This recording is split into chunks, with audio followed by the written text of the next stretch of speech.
Good morning and welcome to the Crafty Canary. For today's tip, I'm going to show you 2 easy ways to make a tie for something like a strap on a bag or a tie on a cushion, and it will turn out like this with it turned out to the right side, all sewn together on 3 sides, and then if it were a chair cushion, you would sew it into the cushion.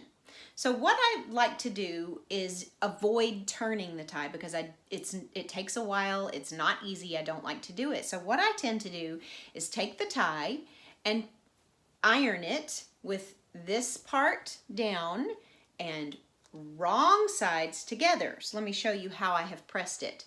So I've taken the end and turned under about 1/4 of an inch, and then I've taken it and turned it in on itself with the wrong sides together and ironed it in half. Then I have ironed each of those sides in half and then ironed that in half again. And then just pinned it and sewn it. I've used purple thread here so you can see.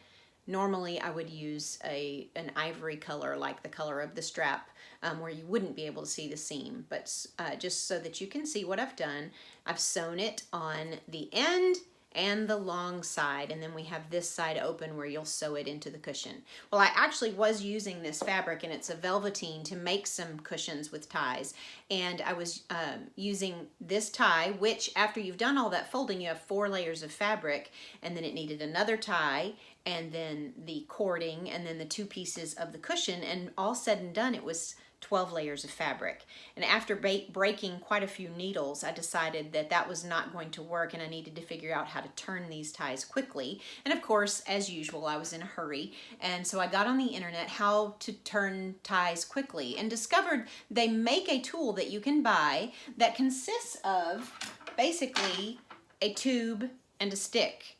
And I had a tube and a stick and didn't have to go buy anything, which is great because, you know, I'm really cheap and I don't like to spend money. I had this straw. Now, it's a wider than normal and a washable straw. It's not a disposable straw. That would be too flimsy and too small, a normal straw. So this is an extra big one.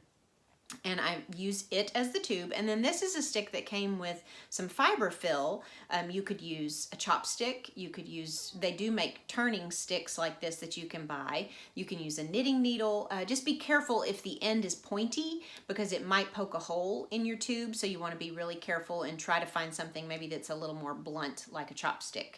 And what you do is you sew your tube together. So I've sewn this one with a small seam about 1/4 of an inch. You're going to sew down the long side and one end. And if you use a bigger seam, like a 1/2 inch seam, you'll want to trim that to about 1/4 or 1/8 of an inch because you want a small seam here.